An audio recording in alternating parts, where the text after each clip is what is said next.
Baik Bapak Ibu, mohon perhatiannya. Bismillahirrahmanirrahim. Berlibur ke Kanada naik kapal selam.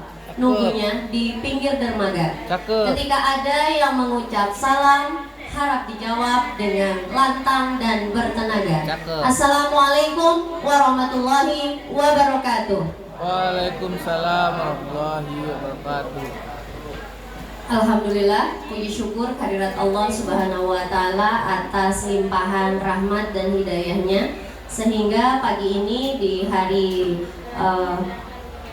Rabu tanggal 12 ya Bapak Ibu ya, 12 Juni tahun 2024 di ruang majelis guru ini kita bertemu kembali dalam agenda kita. Alhamdulillah, sholawat dan salam tidak lupa kita haturkan ke hadirat junjungan kita Nabi besar Nabi Muhammad Sallallahu Alaihi Wasallam yang telah membawa kita dari alam kejahiliahan menuju alam yang luar biasa seperti saat ini. Allahumma sholli ala Sayyidina Muhammad wa ala ali Sayyidina Muhammad. Yang terhormat Bapak Kepala SMA Negeri 2 Sungai Limau, Bapak Aziz Prima Syahrial SPD MM. Yang terhormat Bapak Ibu Wakil Kepala SMA Negeri 2 Sungai Limau. Yang saya hormati juga Bapak Ibu Dewan Guru, karyawan-karyawati SMA Negeri 2 Sungai Limau yang sudah berkesempatan hadir di ruangan ini. Terima kasih banyak Bapak Ibu sudah meluangkan waktunya.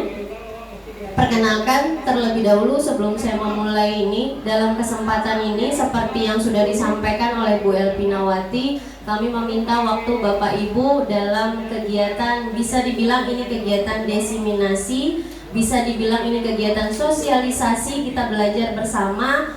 Temanya itu tentang budaya positif di dalam tugas kami di PPGP Pendidikan Program Guru Penggerak. Kami berdua CGP Angkatan 10 Bapak Ibu, ini salah satu rangkaian dari tugas kami. Alhamdulillah Bapak Ibu sudah menyempatkan waktu di sini.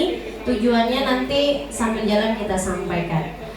Untuk sebelum masuk ke dalam materi, Bapak Ibu, ada baiknya kita dengarkan arahan dari Bapak Kepala SMA Negeri 2 Sungai Limau, Bapak Aziz Prima Syahrial SPD MM, disilakan.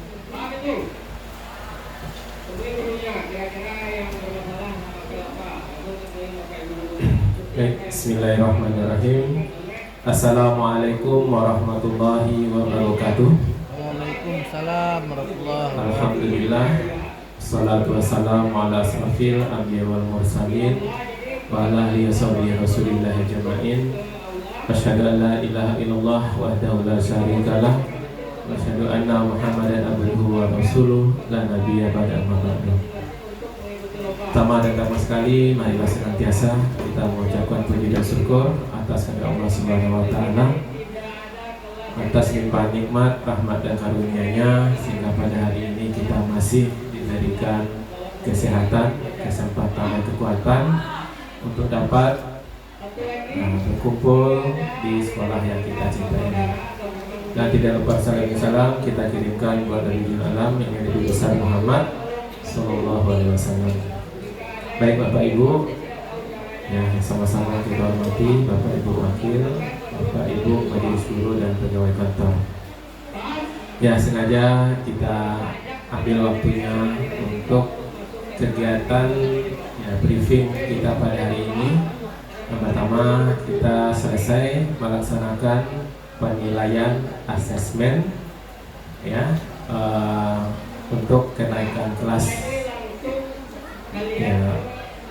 siswa, dan alhamdulillah sudah selesai kita laksanakan hari ini, dan juga diharapkan bagi Bapak Ibu untuk bisa melaksanakan sampai dengan penilaian dan juga kami ingatkan baik Bapak Ibu terkait dengan kegiatan sekarang, ini sangat penting untuk kita laksanakan di sekolah kita terkait juga dengan kurikulum Merdeka Belajar.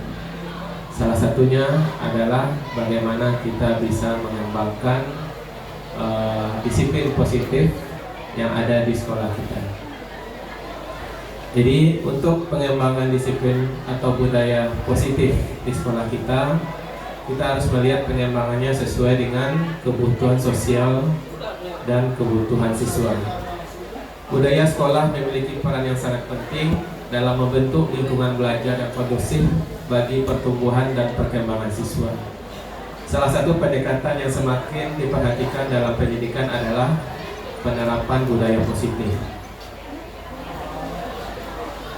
Budaya positif di sekolah merujuk pada norma-norma, nilai-nilai, dan tindakan kolektif yang mendorong kerjasama, penghargaan, dan kesejahteraan. Budaya positif memberikan fondasi yang kuat untuk mempromosikan perkembangan sosial, emosional, dan akademik siswa. Ketika sekolah mengadopsi budaya positif, siswa merasa diterima, aman, dan didorong untuk berpartisipasi secara aktif dalam proses belajar mengajar. Pentingnya budaya positif ini terletak pada dampaknya terhadap motivasi belajar dan prestasi akademik siswa. Ketika siswa merasa terlibat dalam lingkungan yang positif, mereka cenderung lebih termotivasi untuk belajar, menjalin hubungan yang sehat, dan mengatasi tantangan dengan percaya diri. Bagaimana kita untuk membangun budaya positif? Tentunya inisiatif budaya positif ini dimulai dengan melibatkan semua stakeholder, ya, warga sekolah, mulai dari guru, staf, siswa, hingga orang tua. Ada beberapa langkah yang harus kita ambil untuk bisa menerapkan atau membangun budaya positif. Yang pertama kita lihat definisi nilai bersama. Menyusun nilai-nilai inti yang akan membentuk dasar budaya positif. Ya, nilai yang akan kita terapkan bisa mencakup etika, empati, kerjasama, dan penghargaan terhadap perbedaan. Kemudian langkah kedua, kita harus melakukan komunikasi terbuka. Sekolah harus mendorong komunikasi terbuka dan transparan antara semua pihak. Hal ini dapat membantu mengatasi masalah dengan cepat dan membangun kepercayaan. Kemudian yang ketiga, penghargaan dan pengakuan. Menghargai usaha sekecil apapun serta prestasi siswa dan mengakui kontribusi setiap anggota sekolah untuk memperkuat budaya positif. Kemudian penanganan konflik dan konstruktif, itu mengajarkan siswa dan staf bagaimana kita menyelesaikan konflik secara sehat dan konstruktif, dapat membantu menjaga harmoni dalam lingkungan belajar. Kemudian pengembangan budaya positif sesuai dengan kebutuhan sosial. Jadi setiap sekolah memiliki konteks sosial yang unik. Untuk pengembangan budaya positif harus disesuaikan dengan kebutuhan sosial masyarakat di sekitarnya. Bagaimana kita melakukan atau menerapkan budaya positif? Yang pertama, kita harus melibatkan komunitas lokal, menyasar masalah sosial aktual, dan kemitraan dengan organisasi non-profit. Kemudian, untuk pengembangan budaya positif sesuai dengan kebutuhan siswa. Yang pertama harus menggunakan pendekatan pembelajaran beragam, menyediakan dukungan emosional, mengakomodasi kebutuhan khusus,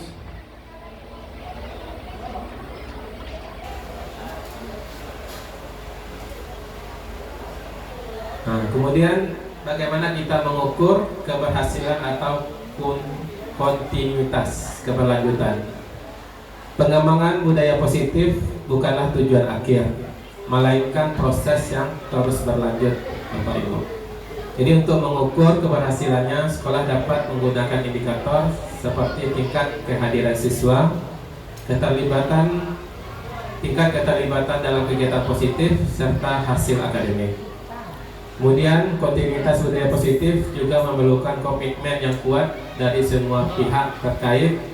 Kemudian pengembangan program pelatihan dan refleksi teratur harus dijadikan bagian integral dari rutinitas sekolah. Ya, terkait dengan budaya positif ini Bapak Ibu, ya, kita juga menerapkannya dalam kegiatan penilaian kinerja Bapak Ibu di PMM. Baik Bapak Ibu, itu sebagai pengantar kita, dan mungkin insya Allah kedepannya juga kita akan lebih banyak atau mengaktifkan kombel sekolah kita tentang penerapan budaya positif. Ya, kalau bisa kita juga melaksanakan dalam bentuk online ya, Zoom meeting atau gimananya, Google Meet dan lain sebagainya, sebagai wujud implementasi dari ya aksi nyata di sekolah kita ini. Baik Bapak Ibu, mungkin itu saja pengantar dari kita, dan mudah-mudahan dengan informasi atau penyampaian dari rekan guru kita ini dapat menambah wawasan kita dan merubah mindset kita tentang budaya positif ya, yang harus kita terapkan ke depannya di sekolah kita ini. Terima kasih atas perhatiannya. Wabillahi taufiq wal hidayah. Assalamualaikum warahmatullahi wabarakatuh.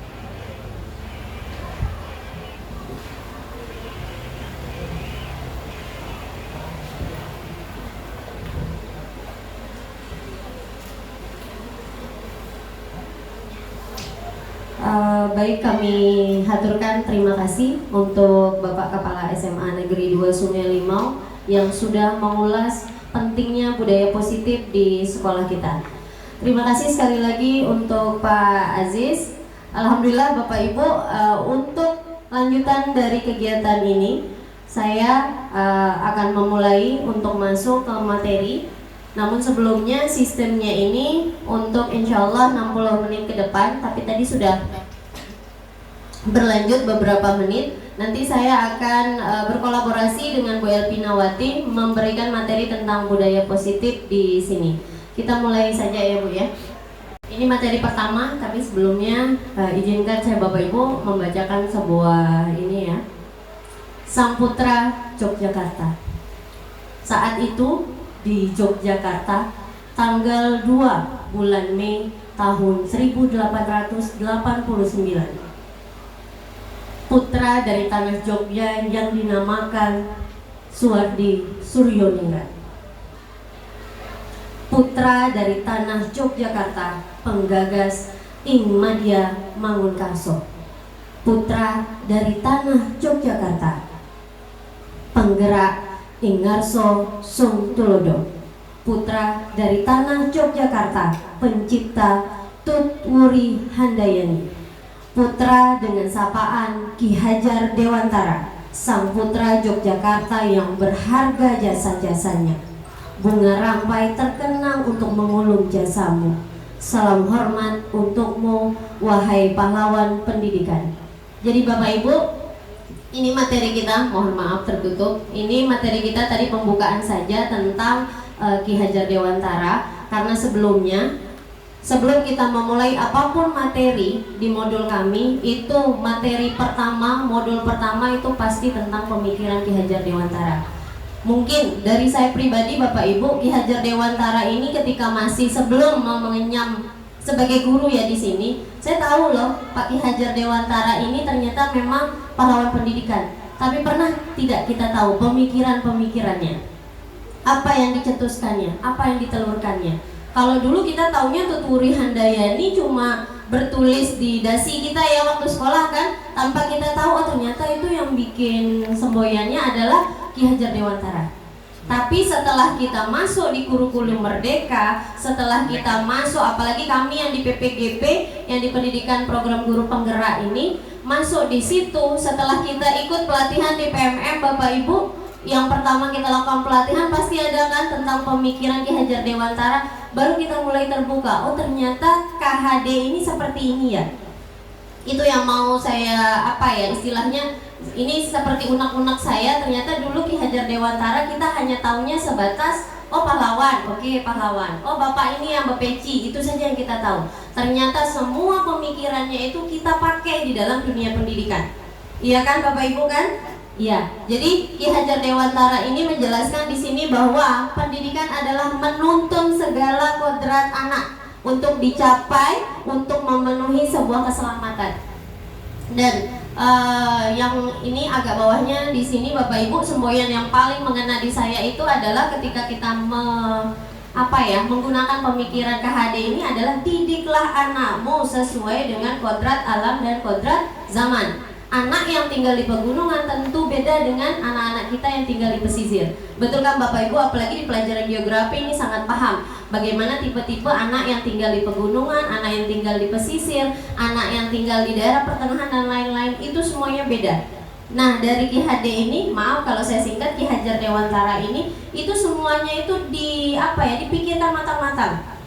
Belum lagi kalau kita bahas didiklah anak sesuai zamannya. Kayaknya dari sebelum-sebelumnya ini juga sudah sering kita dengarkan ya Bapak Ibu. Makanya sekarang apa yang ada di zaman anak ini, kita mau tidak mau sebagai guru, kalau kita tidak mau belajar, kita akan ikut tertinggal. Sekarang budaya positif. Budaya positif ini adalah materi yang akan kami sampaikan di sini Bapak Ibu. Budaya positif ini ibaratnya budaya itu kita tahu kan, kebiasaan, ya enggak? Kebiasaan apa yang turun-temurun itu yang kita sebut budaya. Jadi kalau misalkan saya kaitkan nih dengan pembelajaran saya bahasa Indonesia, mohon maaf sekali, misalkan ada suatu budaya yang dianggap biasa tapi sebenarnya salah. Misalkan MC yang mengatakan waktu dan tempat dipersilahkan, itu tidak ada di dalam kaidah kebahasaan, ya kan Bu Emi ya? Ya, itu tidak ada. Jadi kalau misalkan kan udah dari sana sudah sering digunakan, tidak bisa kita jadikan budaya kalau itu memang salah. Kalau memang kita sudah tahu salah, kita stop. Kita lanjut apa yang benar. Misalkan kepada Bapak Kepala SMA Negeri 2 Sungai Limau, kita sebut saja namanya Bapak Aziz Prima Syahriar, disilahkan. Yang betul seperti itu. Karena kalau dipersilahkan itu ada dua awalan di situ. Jadi yang benar adalah disilahkan, seperti itu. Nanti tolong bagi siapapun yang misalkan MC, untuk waktu dan tempat itu jangan lagi digunakan ya. Jadi kita sudah membudayakan budaya yang tidak positif jadinya, ya, karena salah. Nah, nanti di sini Bapak Ibu hal-hal yang ingin dibahas itu adalah tentang nilai-nilai, keyakinan-keyakinan, kebiasaan-kebiasaan di sekolah yang berpihak intinya pada murid. Karena sekali lagi kita bahaskan dengan pemikiran Ki Hajar Dewantara itu. Walaupun mungkin saya tahu sekali Bapak Ibu tidak semuanya setuju dengan kalimat menghamba pada murid. Itu sebenarnya kalimat sudah lama tapi kita pakai saja, berpusat pada murid. Apa-apa pelajaran kita berpusat pada murid. Karena sebelumnya kan kalau di modul itu pakai kata menghamba kan. Saya pribadi juga tidak sepaham dengan kalimat itu, tapi yang namanya pemikiran orang, kita pakai kata ganti lain kan, bisa pakai berpusat atau yang mendekat dengan murid. Oke, itu Bapak Ibu ya.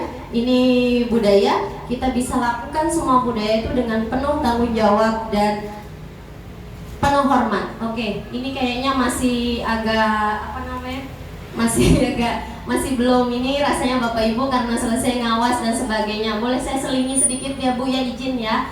Boleh saya selingi Bapak Ibu, barangkali apa yang saya selingi ini bisa buat Bapak Ibu semangat. Cuma ini masih di clue ya, belum yang ice breaking yang agak ini, nanti di pertengahan aja. Saya mau mencoba kepada Bapak Ibu, saya punya clue yang sekiranya bisa Bapak Ibu bantu saya jawab ketika saya minta. Misalkan seperti ini ya, clue-nya adalah jangan lupakan orang ketiga.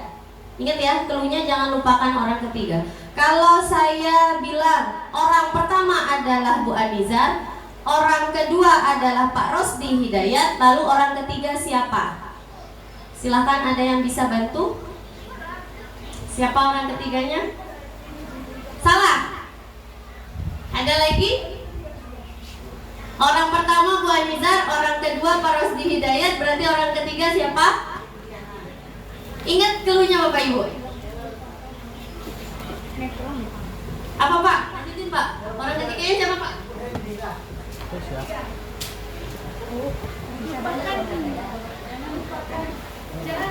Orang ketiga adalah saya. Iya, boleh, betul. Pak Aziz bilang orang ketiganya adalah saya, betul. Ya, nah lanjut lagi. Berarti Bapak Ibu tidak memperhatikan dulu saya. Ayo, sekarang saya sebutkan. Orang pertama adalah Bu Emi. Orang kedua adalah Bu Anissa Rosa. Orang ketiga siapa? Orang ketiga Bu Heni. Betul Bu Epi? Lanjutin ya. Lanjutkan satu kali lagi deh. Orang pertama adalah Bu Yanuarti. Orang kedua adalah Bu Prima. Orang ketiga siapa? Siapa orang ketiga? Nggak ada. Bisa orang ketiganya Pak Artison, bisa orang ketiganya Bu Nurliati. Oh ya, berarti betul. Keluhnya itu jangan lupakan orang ketiga. Jadi walaupun saya urutkan Bu Aniza, Pak Rosdi, orang ketiganya Bu Yanuarti bilang betul, karena diletakkan atau ditambahkan kata orang ketiga di depannya. Tapi kalau misalkan dijawab, ini orang pertama Bu Aniza, orang kedua Pak Dayat, terus tidak disertakan orang ketiga yang langsung bilang saya, itu tetap salah. Iya, makanya cluenya itu adalah jangan lupakan orang ketiga. Kalau pakai kata orang ketiganya adalah Pak Artison, orang ketiganya adalah Bu Ade, pasti benar. Begitu. Oke? Lanjut ya. Iya. Tapi jangan jadi orang ketiga Pak Romi ya. Belum paham Bu ini. Ayo Pak Izur, nanti di belakang panggung saya kasih paham. Habis nanti ininya. Padahal dia sering pakai tuh di pembelajarannya karena PJOK lumayan kan banyak permainannya. Oke, boleh Baby dilanjut. Oke, di budaya positif ini ada 3 poin yang akan kita bahas Bapak Ibu, yaitu tentang disiplin positif, lalu ada keyakinan kelas dan posisi kontrol. Budaya positif ini nanti sedikit-sedikit, bukan sedikit, tadi sudah dibantu sama Pak Aziz juga membahas tentang budaya positif. Alhamdulillah beberapa materi kami sudah masuk tadi. Keyakinan kelas juga bukan hal yang baru dari Bapak Ibu. Kemarin P5 kita baru materinya tentang keyakinan kelas ya, setidaknya sudah kita bahas. Lalu posisi kontrol nanti ini kita akan bahas setelah ini.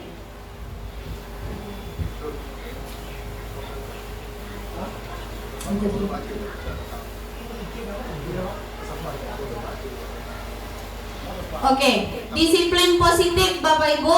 Terima kasih untuk tim saya yang sudah membantu membagikan senai. Silakan dinikmati Bapak Ibu sambil mendengarkan materi, sambil kita berdiskusi hari ini. Alhamdulillah. Nah, untuk di disiplin positif, disiplin ini paling kita tahu kan, yang berhubungan disiplin, yang berhubungan dengan apa aturan yang setidaknya kita bisa bahaskan di sini, yaitu kesadaran seseorang untuk mau dan mampu mengendalikan diri dan mematuhi aturan yang kita sepakati.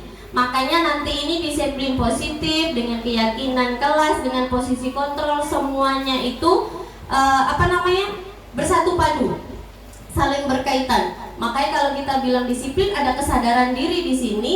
Yang namanya kita kalau melakukan apa-apa, kita itu punya 2 faktor, yaitu faktor intrinsik dan ekstrinsik. Ini bukan hanya ada di bahasa Indonesia Bapak Ibu, faktor ini juga ada di diri kita. Sama seperti yang saya bahas tadi, ini adalah miskonsepsi. Miskonsepsi itu ibaratnya konsep yang kita salah ya, miss ini kan salah ya, miss ini keliru gitu. Yang kita anggap benar selama ini ternyata keliru. Dari tata tertib, dari keteraturan, kepatuhan kita pada peraturan, baik itu cara kita patuh itu dengan alasan apa, sampai ke hukuman. Di sini nanti juga di bagian Ibu, Bu Epi nanti akan dibahas tentang hukuman, restitusi dan sebagainya.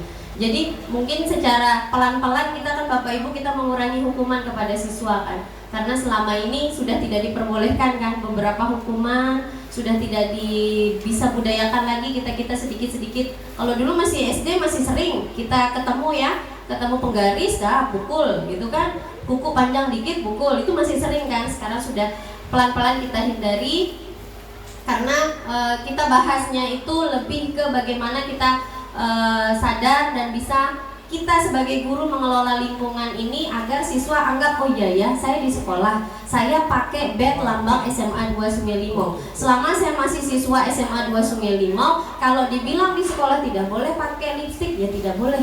Kalau dibilang tidak boleh memakai sepatu warna putih, ya tidak boleh. Itu namanya kita membantu siswa-siswa ini mematuhi aturan. Ini sekolah lingkupnya sedikit loh. Nanti mereka akan keluar ke masyarakat yang aturannya jauh lebih banyak. Maka dari hal-hal yang kecil ini kita bantu siswa untuk bagaimana caranya mematuhi aturan atau tata tertib yang di sekolah. Boleh Bu Epi? Nah, ini tadi sudah saya singgung sedikit yang motivasi perilaku ini. Motivasi itu yang datang dari dua sisi itu, ada yang dari diri kita sendiri, intrinsik, ada yang dari luar. Ya, mungkin kalau maaf ini saya contohkan, ada teman kita yang kalau misalkan bantulah saya untuk kamu buka tanganmu, nanti saya kasih kamu ini dan dia tertarik, itu orientasinya sudah ke iming-imingannya itu ya, materinya itu. Jadi kalau kita yang berprinsip apapun itu, kalau bukan dari diri kita, ya tidak akan bisa begitu. Itu yang ada di materi ini. Sama ketika yang pertama, kedua ini semuanya ekstrinsik untuk menghindari ketidaknyamanan atau hukuman. Siswa kita banyak yang seperti ini kan juga ya. Misalkan kita datang, ya biar tidak dihukum lah Hawa, Pai datang pagi-pagi katanya kayak gitu. Atau biar tidak dihukum lah saya kerjakan ini.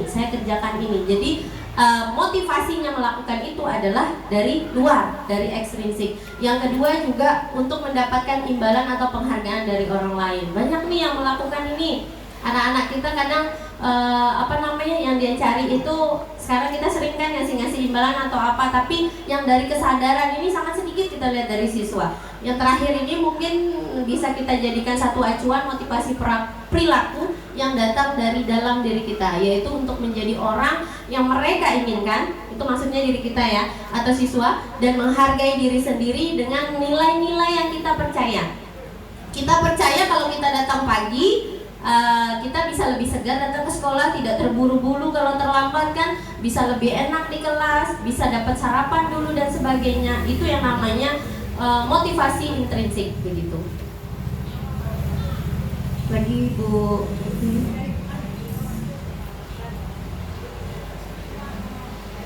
Jadi disiplin positif ini Bapak Ibu saya bacakan saja ya. Disiplin positif ini adalah pendekatan kita untuk mendidik murid untuk melakukan kontrol diri murid itu sendiri, untuk membentuk kepercayaan diri dalam penerapan disiplin tanpa kekerasan. Ini digarisbawahi, ancaman, hukuman, itu tanpa itu semua, yang praktiknya melibatkan komunikasi antara kita. Efektifnya itu komunikasi antara kita guru dengan siswa. Makanya nanti disiplin positif ini akan kita rangkaikan dengan segitiga restitusi, yang bagaimana cara kita berkomunikasi dengan siswa ketika melakukan pelanggaran. Begitu.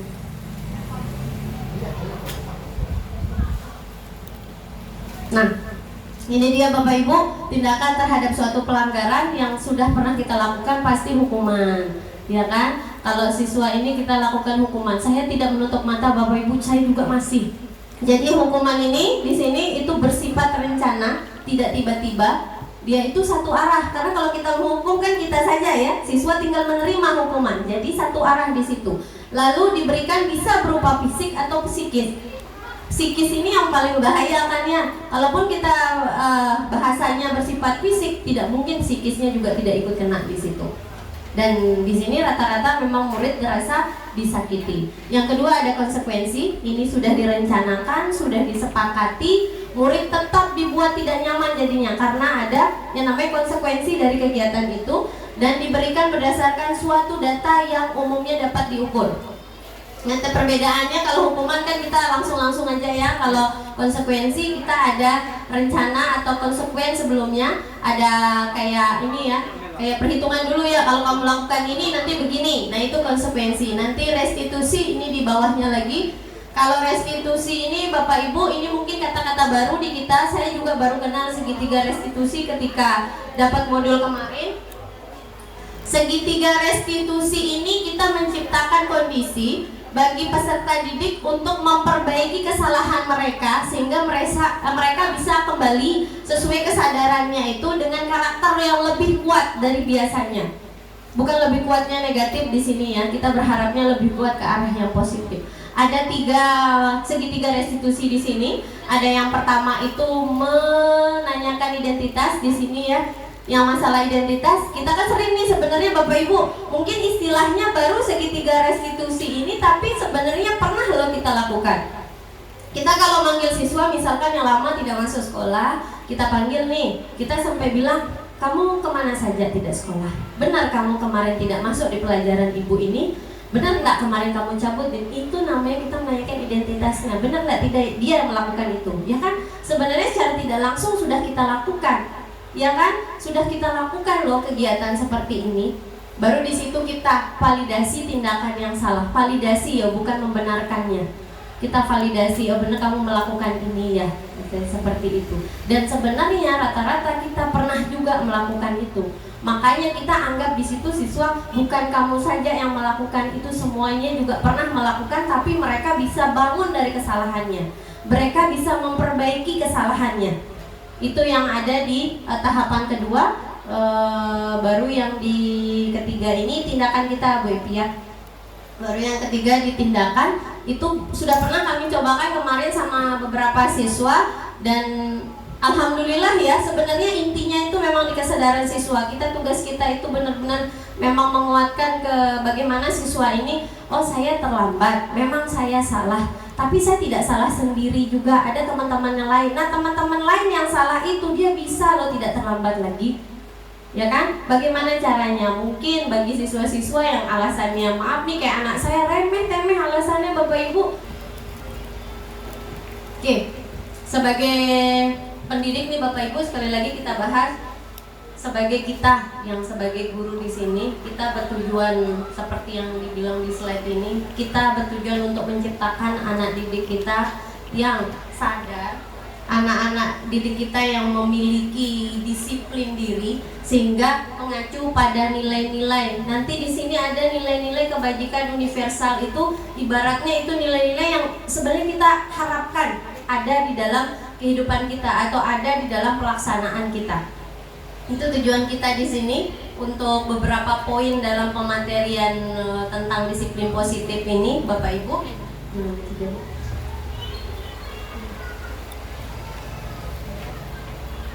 Breaking boleh Bapak Ibu, tapi dibantu dengan berdiri boleh? Boleh ya? Sebentar ya, mohon maaf ya kalau kesannya saya banyak nyuruh dari tadi ya. Mohon maaf Bu As ya Allah, nggak enak saya sama Bu As.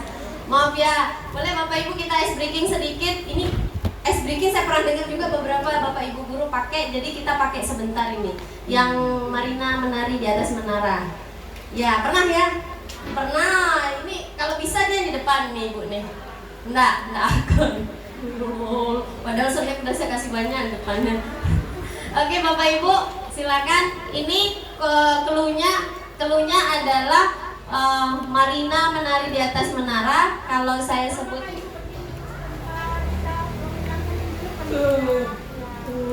enggak ketutupan Pak Hanif? Tutup Bu. Boleh diangkat dikit? Maaf ya. Oke, Marina menari di atas menara. Kalau saya sebut Marina, tunjuk ke diri Bapak Ibu masing-masing. Marina, ya. Kalau laki-laki ya, Marijo ya. Oke, Marina. Kalau menari, kayak joget aja ya. Kayak gini boleh ya, atau gini boleh. Pokoknya seluasnya Bapak Ibu. Kalau tangannya bisa begini. Marina menari di atas. Di atas gimana? Kalau ini menara, di atas pakai ini aja Bapak Ibu ya. Di atas menara. Menaranya bikin kerucut 3 gini. Marina menari di atas menara. Kita coba ya. Oke. Marina menari di atas menara. Marina menari di atas menara. Menara menari. Marina di atas. Marina menari di atas menara. Marina menari di atas menara. Saya bolak-balik ya Bapak Ibu yang konsen ya. Oke. Ini awal-awal akan pelan-pelan, nanti suaranya saya percepat lagi. Oke. Marina menari di atas menara. Marina menari di atas menara. Menara menari. Marina menari. Marina menari kata menari. Cepet-cepet ya. Marina menari di atas menara menari. Marina menari. Oke, terima kasih Bapak Ibu. Dilanjutkan oleh Ibu Elvinawati. Saya serahkan corong mic-nya kepada Ibu Elvinawati. Baiklah Bapak Ibu, kita lanjutkan sedikit lagi ya Bapak Ibu. Mudah-mudahan Bapak Ibu masih bersabar di waktu kita ini. Tadi sudah speaking diberikan oleh Bu Heni. Kita lanjut yang kedua yaitu keyakinan kelas, di mana disiplin positif yang kita, budaya positif yang kita terapkan. Kita bahas ada 3 semula, yaitu tentang disiplin positif yang sudah dibahas oleh Bu Heni, dan yang kedua tentang keyakinan kelas, yang ketiga adalah posisi kontrol. Keyakinan kelas ini yang sudah kita kerjakan Bapak Ibu, kita diskusi saja. Saya tidak memberikan materi lagi, tapi kita diskusi, yaitu tentang keyakinan kelas yang kita laksanakan waktu P5. Di mana yaitu tentang keyakinan kelas. Keyakinan kelas itu adalah keyakinan akan nilai-nilai kebajikan universal yang disepakati secara tersirat maupun tersurat, yang didasari dan dimotivasi dalam diri anggota kelas. Sekarang saya bertanya kepada Bapak Ibu, apa yang dimaksud dengan kebajikan universal? Bapak Ibu yang telah mencoba ke dalam keyakinan kelas kita kemarin P5, kita sama-sama P5 ya Bapak Ibu. Oke, apa itu yang dimaksud dengan kebajikan universal? Itu dasar kita menciptakan adanya keyakinan kelas Bapak Ibu. Bisa bantu saya? Kebaikan bersama. Kebaikan bersama, ya benar. Kebaikan bersama, apa lagi? Yang universal. Menyeluruh berarti dilaksanakan kebajikan yang bisa menyeluruh, tidak hanya individu atau seseorang. Oke, bertujuan pertama kebaikan untuk bersama, yang kedua berdasarkan menyeluruh. Ada lagi Bapak Ibu? Apa kira-kira?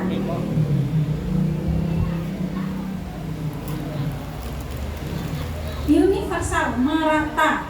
Berarti yang mampu tidak hanya untuk orang yang miskin, orang yang kaya, tidak hanya untuk orang yang anaknya dari jauh atau dari dekat, tetapi bersifat merata, berarti bersama kita membimbingnya.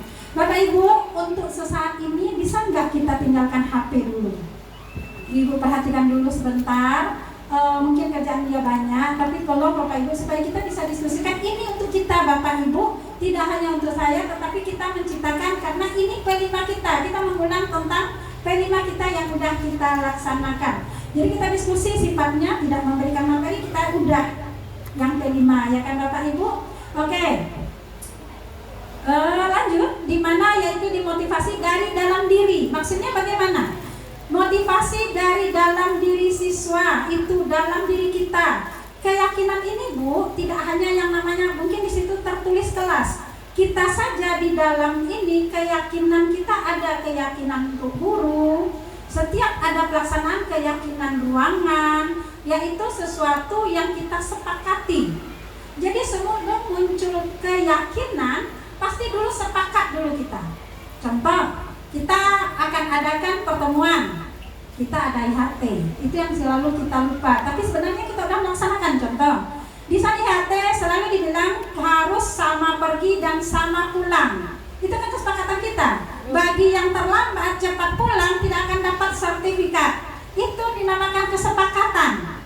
Nah, kita jalankan, sama-sama kita menjalankan, berarti menjadi dia keyakinan.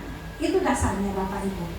Jadi itu sudah kita laksanakan, walaupun itu yang tadi bilang bisa tersirat dan bisa tersurat. Yang hal kita lakukan untuk guru kemarin, kita melaksanakan itu tersirat. Kita sama-sama tahu, kalau saya cepat pulang, Bu, dapat saya nggak datang tapi minta sertifikatnya. Ada itu.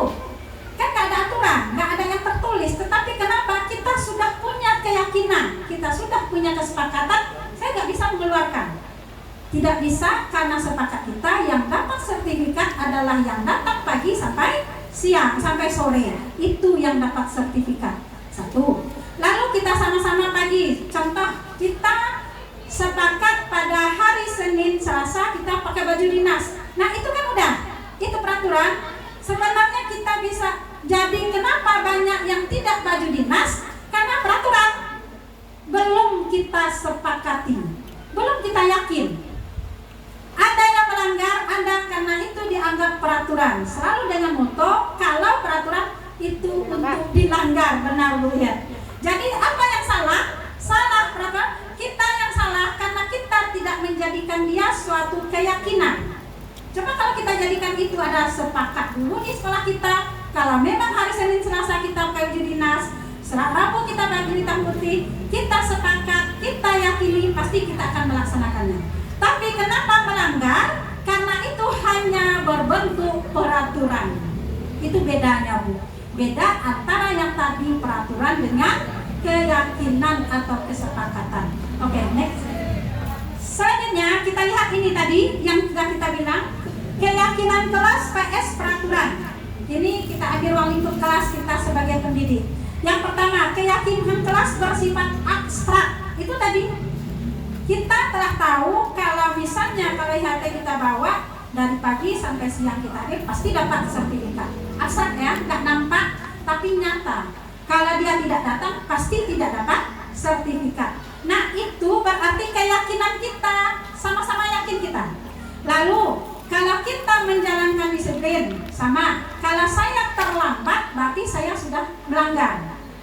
Itu abstrak ya. Berarti kenapa? Itu karena kita yakin datang ke sekolah itu adalah jam 7.03, jam 7.15. Nah, apa yang peraturan terjadi? Lebih rincinya dari konkret, nampak halnya itu peraturan tadi.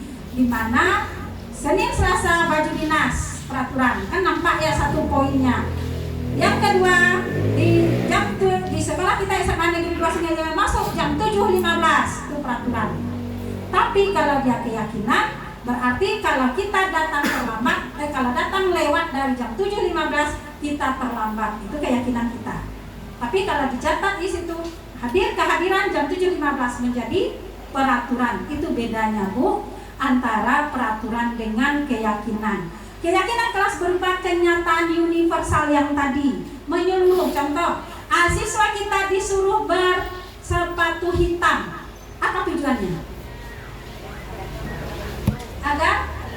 Ada keseragaman. Apa lagi? Supaya tidak mudah kotor, benar juga. Lalu apa lagi? Kenapa hitam kita suruh anak kita seluruhan? Agar tidak nampak kaya dan miskin. Dia nampak sepatu cantiknya yang putih, sepatu cantiknya yang bling-bling. Nah, berarti hitam nampak rata hitam, berarti menyamakan antara si kaya dan si miskin. Peraturan sepatu hitam berarti universal, berarti menjadi dia keyakinan kelas. Akhirnya keyakinan kita, keyakinan kelas lagi enggak, keyakinan sekolah. Berarti kita sepakati dulu, baru kita laksanakan menjadi keyakinan. Kemudian apa? Pernyataan keyakinan kelas senantiasa dibuat dalam bentuk positif. Nah ini Bu Bapak yang perlu kita tanam di kelas. Kita menjadi wali kelas nih. Apa itu kalimat positif yang berbentuk positif dibilang? Jangan sampai misal tidak boleh terlambat. Itu kalimatnya negatif atau positif Bu? Negatif. Harusnya bagaimana? Datang tepat waktu. Datang tepat waktu. Ada apa perubahan enggak Bu? Nah yang kita tulis kemarin ke anak-anak, bagaimana Bapak Ibu? Apa saja? Nah, mohon dimasukkannya. Yang sudah kita masukkan apa lagi? Peraturan kelas kita. Dilarang baju keluar, itu negatif. Apa positifnya? Berpakaian rapi dan bersih. Nah, berarti masuk itu satu. Nah, ada waktu itu Ibu membuat seperti itu. Ini kita menjadi wali kelas, berarti bisa kita ingat ya. Lalu apalagi di kelas itu yang kita butuhkan untuk anak kita?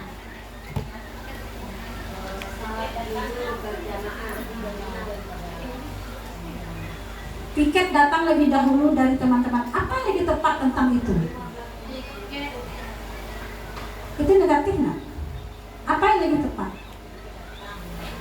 Itu berarti hanya untuk piket yang tersiksa. Kita menyiksa beberapa orang itu namanya. Nah itu dia. Berarti apa yang lebih tepat? Menjaga kebersihan kelas, ya kan? Nah berarti intinya Bu, tambah lagi untuk keyakinan kelas atau kesepakatan kelas ini kalimatnya harus serandom, singkat, simpel tapi paham. Nah bagaimana cara kita membuatnya nanti? Begitu dia. Kita cari yang ini dulu, keyakinan kelas itu bersifat dua arah. Tadi kalimatnya harus positif dan kita coba contoh-contohnya. Lalu dua arah maksudnya apa? Tidak hanya untuk kita guru dan tidak hanya untuk siswa, tetapi sama-sama kita di dalam menikmati peraturan itu. Contoh kata disiplin tadi. Berarti kita harus disiplin tepat waktu masuk ke kelas. Lalu kebersihan rapi, kita juga rapi pakaian. Jadi selalu tidak hanya diturunkan ke siswa aja. Oh ini siswa ini semua harus begini, harus begitu. Tidak. Itu dia yang dinamakan keyakinan. Kenapa kita ikut Bu? Karena kita di dalamnya termasuk di dalam isi ruangan kelas. Iya boleh, silahkan Bu.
Saya aja mungkin merasakan keyakinan itu agak seperti kurang tepat untuk saya. Apa lebih baik untuk pemahaman? Jadi kesepakatan kita seperti itu.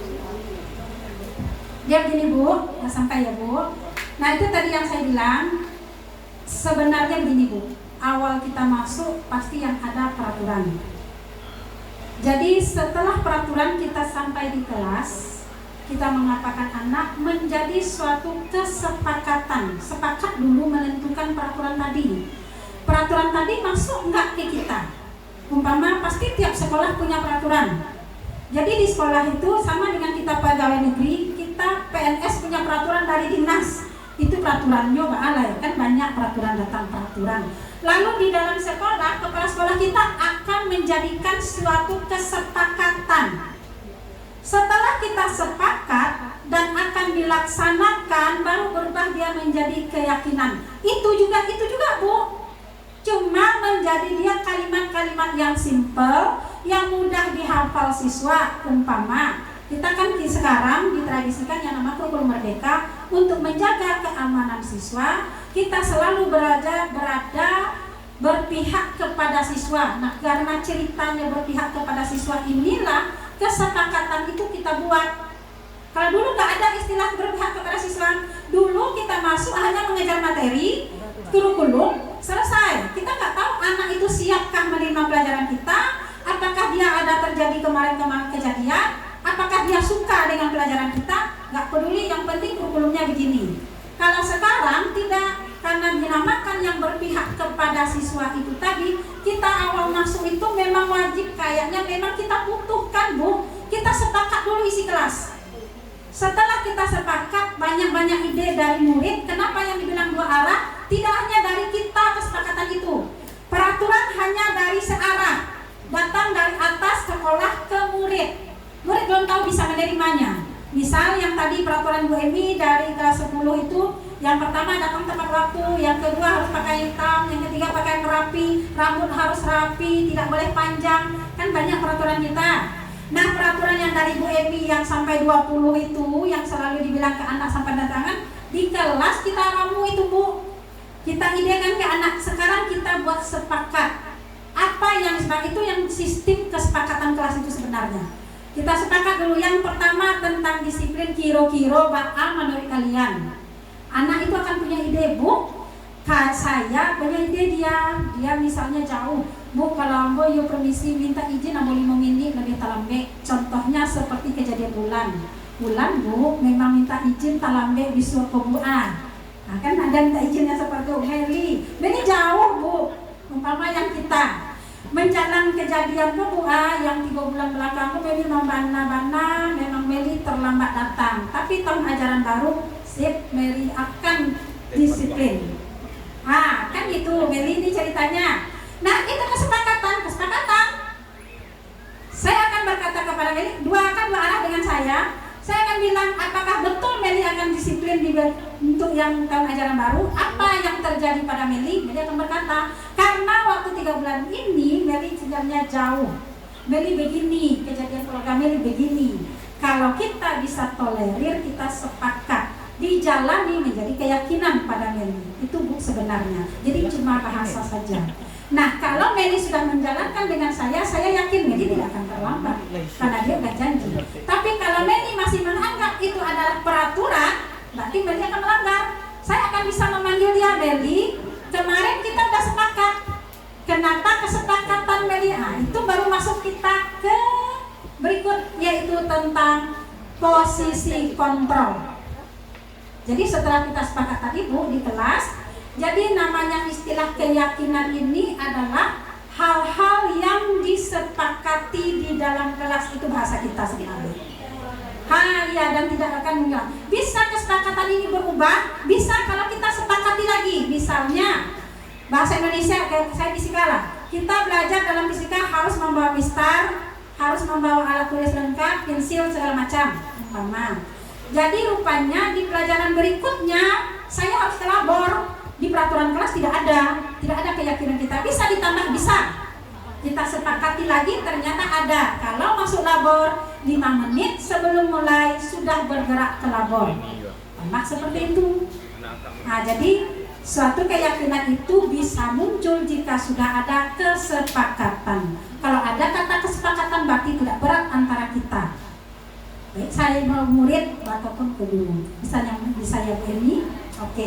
Kita lanjut ke posisi kontrol. Setelah kita yakin keyakinan kelas tersebut, kita akan masuk ke posisi kontrol. Posisi kontrol ini ada namanya penghukum, membuat merasa bersalah, teman, pemantau, manajer. Ibu lihat kejadian ini, kejadian kita yang sering. Ada kejadian siswa di video ini, Ibu lihat beda antara penghukum, pembuat masalah, atau merasa bersalah, mana yang lebih nyaman menyelesaikan masalah pada siswa kita.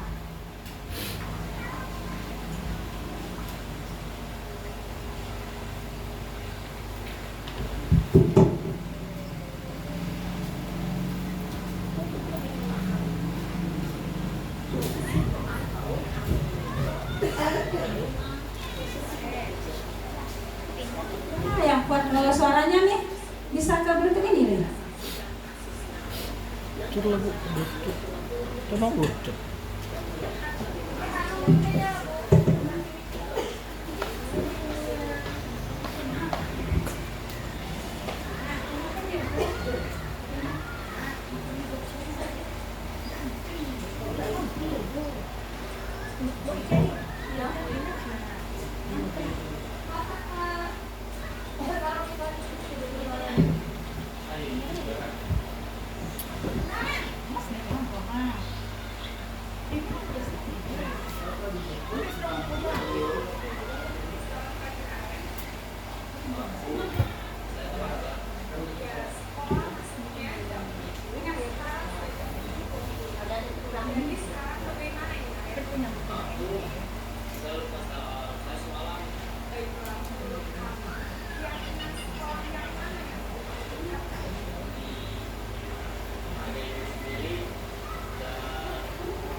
Pak,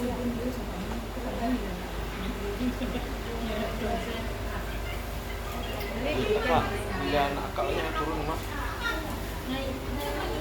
Minta ke si Dimas kan.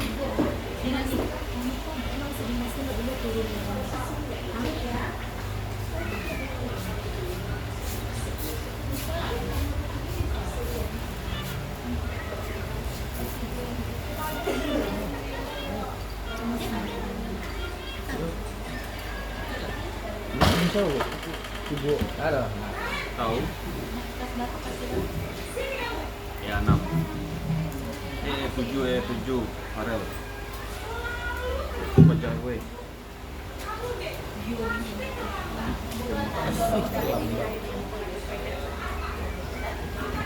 Ini pisang nih.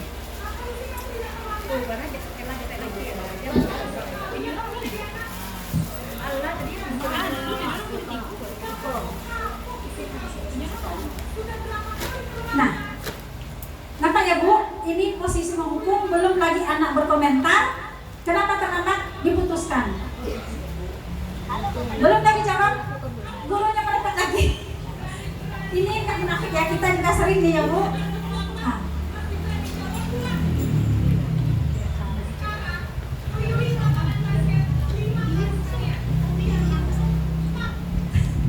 Mau kali basket. Tapi ada yang baru. Nah, ini yang selalu terjadi pada kita. Karena belum lagi dia menjawab, kita cepatkan. Yang kedua, kita lihat bedanya ya Bu, supaya kita bisa membedakan bagaimana pula posisi membuat merasa bersalah. Yang kedua, iya.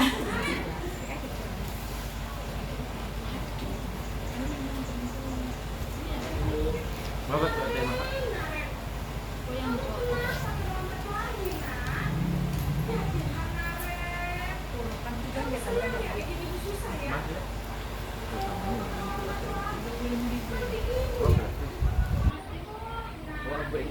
Komisi ATM Janu pakai anu dia membuat KTP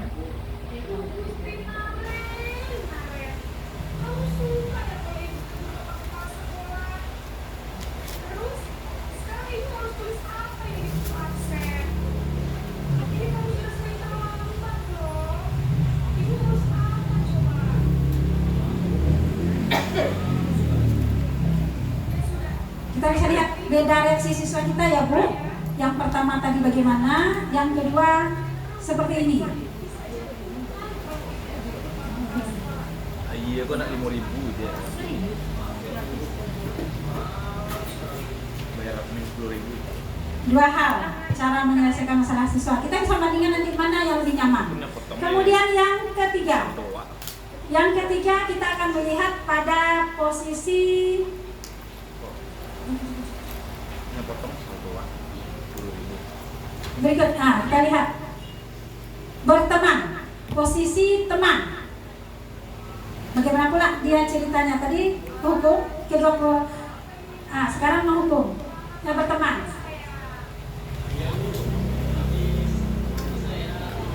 Kita kasih peran kita ini ya Bu. Yang mana yang kita lakukan? Oh, terlambat. Wah, senang sekali terlambat.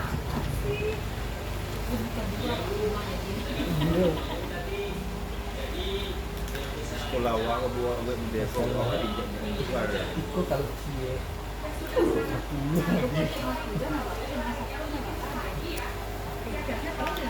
Ya, nanti cik kurang. Mungkin terlambat orang kan. Bisa dimasukkan di sini. Nah, itu berarti posisi teman. Tapi sebelumnya Bapak Ibu tolong duduknya ke depan Bapak Ibu karena kamera kita di situ loh. Jadi Bapak Ibu di situ nanti dibalikkan kamera, rasanya nggak enak juga ya. Iya, Bapak Ibu tolong agak sebentar duduklah di depan. Sebentar lagi kita selesai. Bapak Ibu pindah dulu, Pak Ella, Bu Ade, kita simak dulu sebentar. Ini keadaan kita loh. Kita supaya tahu apa yang akan kita laksanakan pada posisi kontrol ini. Lanjut yang keempat, pemantau. Tadi kalau udah nampak bedakan, nanti kita akan diskusikan mana yang paling enak kita lakukan.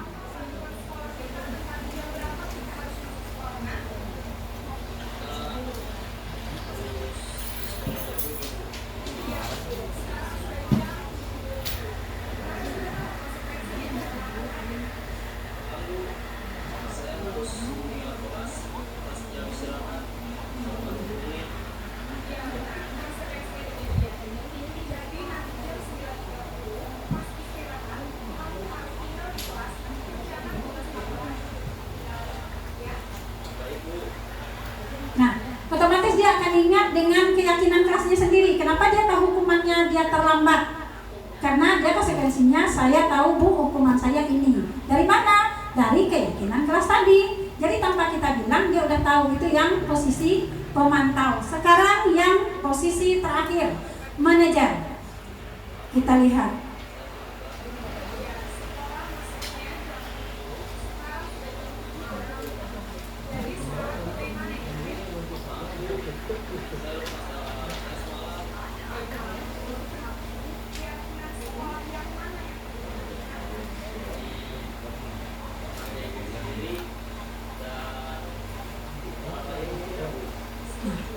Dia akan ingat keyakinannya.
Oke. Nah, Bapak Ibu, bagaimana kita diskusikan yang 5 tadi? Hal yang sering kita lakukan apa? Menghukum. Iya. Yang paling enak di antara 5 apa? Nomor 5, yang paling enak didengar. Oke. Ya, kita diskusi mana cara bagaimana melaksanakannya. Oke, silakan Bibi. Tadi ada kontrol, ada hukum, dan metode halal, beriman, mental, dan semua itu punya makna masing-masing ya. Tapi kalau kita yang biasa kita pakai ini, bukan kita menafik ya, itu cenderung kita menghukum. Kenapa hal itu? Karena apa namanya kita itu kebiasaan nampaknya dari dulu dari dulu. Kalau ada hukuman kita takut, oh bisa begini, bisa mereka takut. Nah, kalau bisa mereka bersalah tersebut,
keyakinan.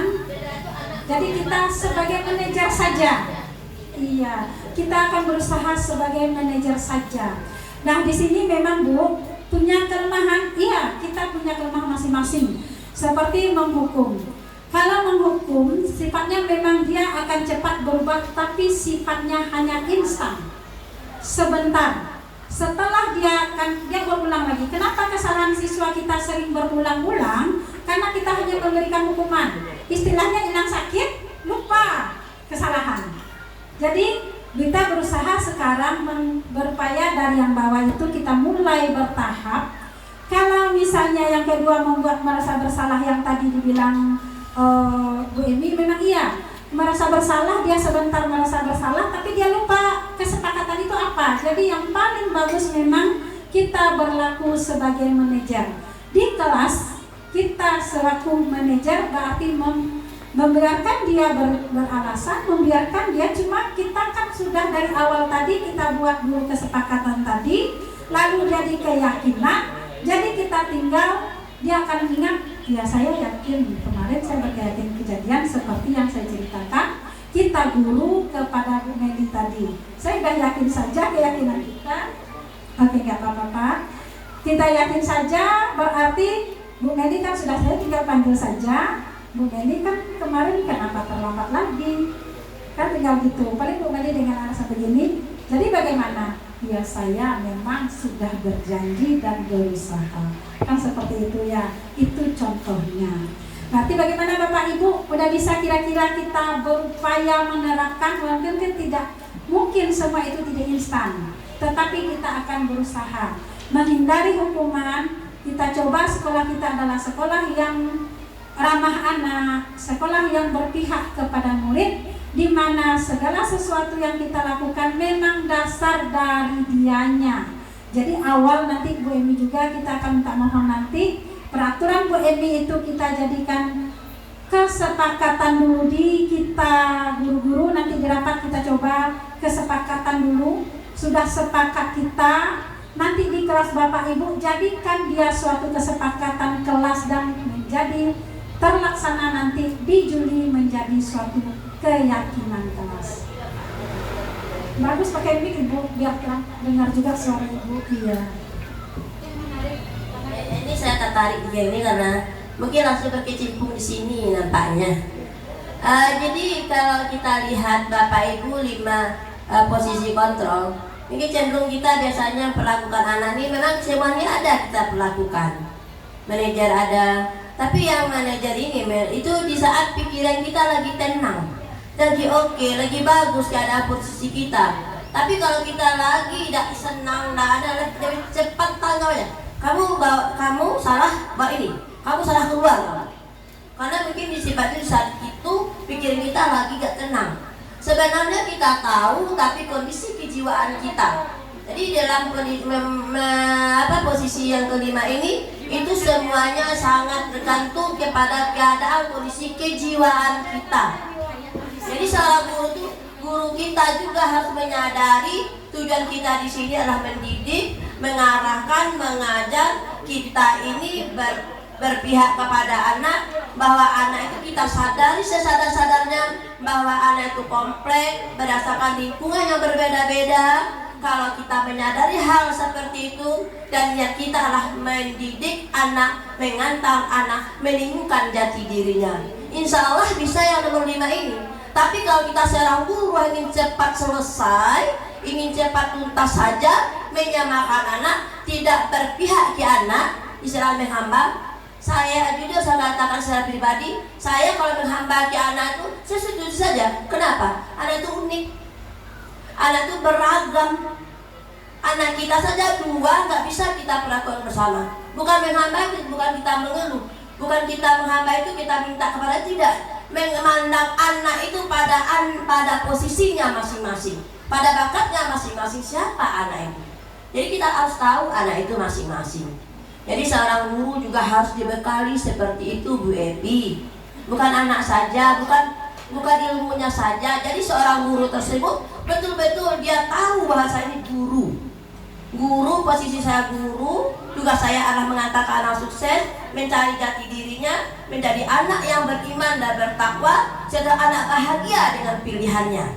Nah, jadi akal sehat itu sudah ada sama guru. Insya Allah yang 5 misi kita bisa laksanakan. Anak damai, bahagia, berhasil tercapai cita-citanya, kebahagiaan anak yang seluruh. Terima kasih. Guru perlu dibekali. Bapak Ibu, saya ada tepuk nih, ada dapat dari kemarin kita kasih ke Bu Emi ya, namanya tepuk santiang ya. Tepuk santiang seperti ini, tepuk santiang, tek tek tek, ampu suwo, tek tek tek, ampu kida, suwo ampu santiang. Ya, ulang sekali lagi ya, jempolnya ke Bu Emi ya, boleh ya. Tepuk santiang, ampu suwo, ampu kida.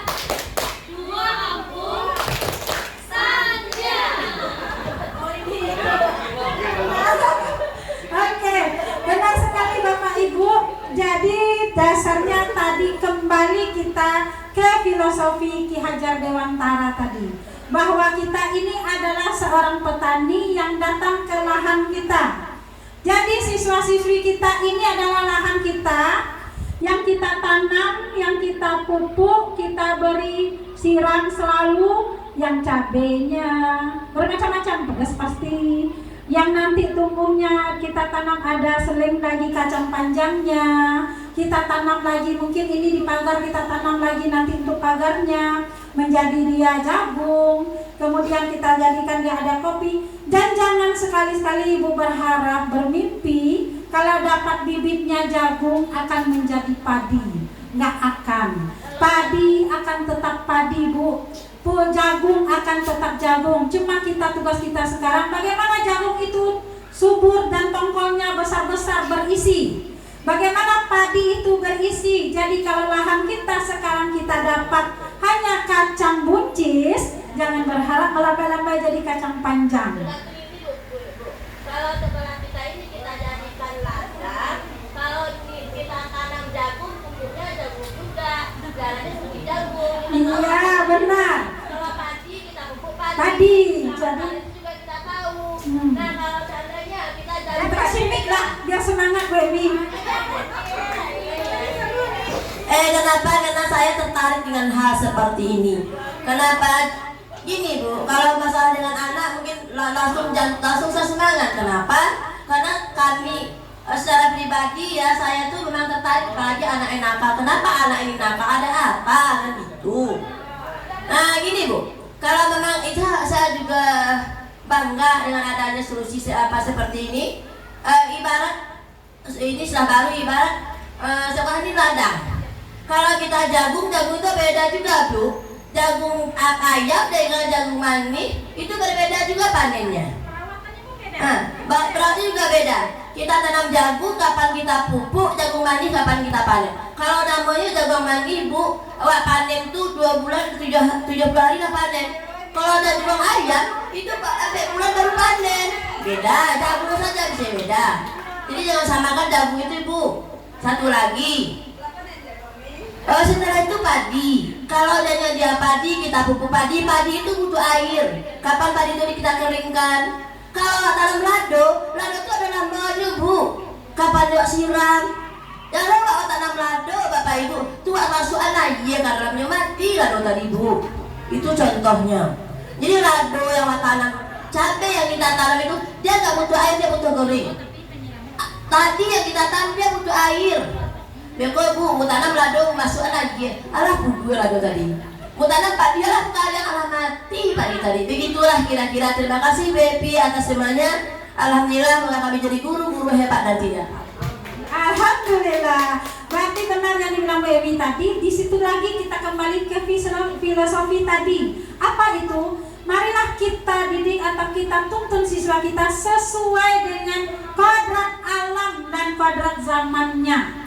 Kalau kodrat alam anak kita itu hanya mampunya segini, atau tadi kodrat alamnya jagung yang abunya, jadi jagung untuk makan ayam. Jadi kalau dia kodratnya adalah cabai, berarti dia butuh tidak air, tetapi butuh pupuk, butuh perawatan, butuh racun jadi makan ulat dia. Berarti berarti itu tadi yang kita bilang kodrat alam. Apa kodrat zamannya? Kodrat zamannya adalah kita sesuaikan zamannya sekarang. Kalau zaman kita dulu, kita selalu bilang, kalau kami dulu nak disuruh masuk kelas jonyong. Sekarang Bu, di luar bisa belajar. Itu yang dikerjakan oleh Bu Yet. Benar ya Bu Yet? Bagaimana situasi belajarnya Bu Yet? Dari tadi kami ingin minta suaranya ini. Bagaimana situasi pembelajaran yang cocok? Apakah benar yang dibilang Bu Emi tadi Bu Yet? Ada beda. Oke, kami kasih mic lah Bu, biar lebih semangat. Kita bagus ini. Kuatnya Bapak. Kuatnya. Oke, ya lanjut, nggak apa-apa. Kita masih ada waktu kita, bukan apa Bu. Ini sambil untuk PBM kita yang akan datang. Nanti kita adakan khususnya nanti. Oke. Ada berbeda pendapat sedikit Bapak dengan sistem ini. Kita guru, kalau keyakinan kelas sudah jalan, baik kita sebagai walas maupun sebagai guru mapel, kita tak perlu sebagai menjadi penghukum, pembuat merasa bersalah, tak perlu berteman dengan anak, tak perlu memantau. Kita, kalau anak itu sudah tahu dengan keyakinannya, dia akan berjalan. Jadi tidak ada peraturan itu sudah jalan sendiri, Bapak. Jadi di sini memang keyakinan kelas itu yang harus kita bangun. Karena nak yakin, anak di kerajuan. Jadi kalau sudah yakin, pasti mengerjakan. Jadi sistem akan berjalan dengan baik. Kira-kira itu menurut saya begini. Jadi kita tidak perlu menghukum anak, kita tidak perlu berteman. Walaupun dalam kesehariannya saya lebih cenderung dengan anak berteman Bu Epi. Tapi walaupun saya menganggap dia teman, tidak ada yang satupun yang berani yang bagarah menyeh-menyeh gitu. Kenapa? Kita berteman, kita meletakkan diri kita sebagai teman yang baik, bukan teman yang untuk bagarah-garah. Itu yang saya lakukan. Kemudian kalau sebagai walas, di samping keyakinan, itu rasa seorang ibu untuk anak-anaknya itu perlu. Rasa ibu. Jadi kita perlu memberikan apa yang ada kita sebagai ibu. Kalau anak yang kurang kasih sayang, berikanlah sedikit waktu. Kalau anak yang tidak ada perhatian di rumahnya, berikanlah sedikit perhatian. Hanya itu yang dibutuhkan anak. Kalau kebutuhannya sudah terpenuhi, insya Allah dia akan nyaman belajar. Begitu kira-kira Bepi. Setuju? Oke, terima kasih Bu Yat atas masukannya. Yang guru berpengalaman mengajar. Ada lagi nih guru senior kita minta pendapat kita kepada Ibu Anizar. Bagaimana Bu? Banyak sedikit masukannya tentang pembelajaran kita yang ini. Bagaimana untuk kedepannya kita sebagai manajer, memang keyakinan kelas itu kalau bisa kita ingatkan ke siswa, kita tidak repot-repot lagi 1, 2, 3, dan 4-nya. Oke, kita masukkan sedikit ke Ibu senior kita. Terima kasih atas waktu yang diberikan kepada saya. Mungkin dari dua pembicara tadi ada saya di dalamnya, cuma sini menambahkan saja. Dari 5 barangkali yang diterapkan di dalam kelas terhadap siswa kita, mungkin saya di sini mengambil kombinasi. Ada di sini sebagai pembuat merasa bersalah, anak sendiri yang merasakan dengan pembicaraan awal kita, dia yang mengaku salah sendiri, yang mengambil apa hukumannya sendiri. Berpatokan dengan itulah kita memberikan hukumannya. Ada yang saya jadikan sebagai teman, tapi bukan untuk bertele-tele kata Bu Ya tadi, dan juga kadang ada sebagai manajer. Jadi saya di dalam melakukan PBM dengan siswa sering menyatukan ketiga posisi ini. Terima kasih. Terima kasih. Tepuk tangan untuk Ibu Anizar telah memberikan support kepada kita, masukan. Kita udah dapat ya Bu ya melihat keadaan siswa kita itu apa untungnya kita menjalankan disiplin tadi. Jadi kesimpulannya, budaya positif yang akan kita terapkan tadi, yang pertama tentang disiplin positif, tidak hanya kita tapi untuk siswa tadi, dengan berbagai macam persoalan yang dibahas oleh Heni nggak bisa buka kunci. Nanti Heni buka pula punya Ibu. Kemudian yang kedua, tentang keyakinan kelas kita buat, yang dari awal dimulai dari peraturan, berubah menjadi kesepakatan kelas. Dengan merubahnya otomatis nggak itu langsung terjun, tetapi kita sesuaikan dengan anak kita, berubah menjadi keyakinan kelas. Baru yang ketiga tadi posisi kontrol, gimana kita cara menanggulangi, menghadapi siswa-siswa kita tadi. Tak lepas semuanya itu tetap pada filosofi Ki Hajar Dewantara.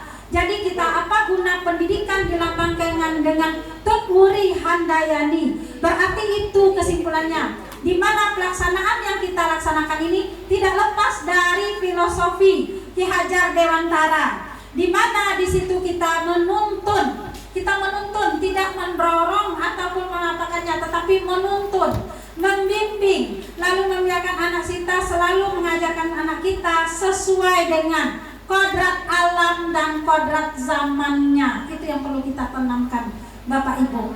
Nah, dalam posisi tadi seperti bilang Bu Aniza tadi, tidak selamanya bisa kita pada posisi satu teman saja.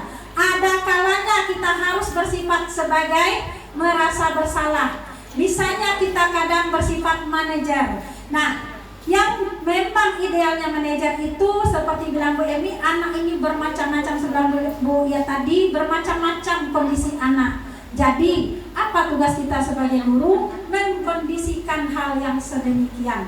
Jadi kita masuk ke dalam siswa itu yang dibilang arti kata tadi, menghamba ke murid. Maksudnya seperti itu, bukan berarti kita menyembah, tetapi kita masuk ke lingkungan murid, kita masuk keadaan murid yang bergema, oh begini murid kita. Nah, ke keadaan dia, berikan kasih sayang. Kalau kita wali kelas seperti tadi, tidak wali kelas saja, maka kita juga bisa. Mana ibu-ibu BK sudah berkata, kami sudah duluan memberikan itu, cuma belum paham bahwa itulah yang dimaksud dengan posisi kontrol. Ibu Anissa atau Ibu Ulang, saya juga sering lihat tadi itu cara membawa anak, bagaimana kamu seperti ini, kan seperti itu ya Bu Anissa, bah menjalankan duluan. Ternyata ini dia pembelajaran yang diberikan. Oke? Berarti udah itu mungkin kesimpulannya manajer yang terbaik. Kemudian project goal yang diminta tadi, dari posisi tadi tujuan kita adalah bersikap pada akhirnya pada menciptakan lingkungan positif, nyaman, dan aman. Selesai. Baiklah Bapak Ibu, terima kasih atas supportnya semua. Mudah-mudahan ini bisa kita terapkan. Saya pribadi juga menerapkannya karena ini juga tidak hanya sekedar tugas kita bersama, tetapi untuk melaksanakan ke sekolah kita. Insya Allah kita akan coba buka forum yang lebih besar. Kita adakan, bisa saya sudah mengusulkan ini sebenarnya kalau sudah siap hari itu di Kombel, kita buat juga sertifikat, kita adakan Kombel 2 jam. Jadi kita kembali, ini kan hanya sebagian yang mengerti tentang posisi kontrol, tentang pembahasan Ki Hajar Dewantara tadi. Sebenarnya ini tidak hanya semata tugas kami baru tahu juga bahwa ini ternyata bagus untuk kita jalankan di sekolah kita. Baiklah Bapak Ibu, kami tutup pertemuan hari ini, ditutup mungkin kembali oleh Bu Heni. Terima kasih perhatiannya semua, mudah-mudahan semua membawa berkah. Alhamdulillah. Ditutup oleh Bu Emi dulu, saya tutup untuk saya. Assalamualaikum warahmatullahi wabarakatuh.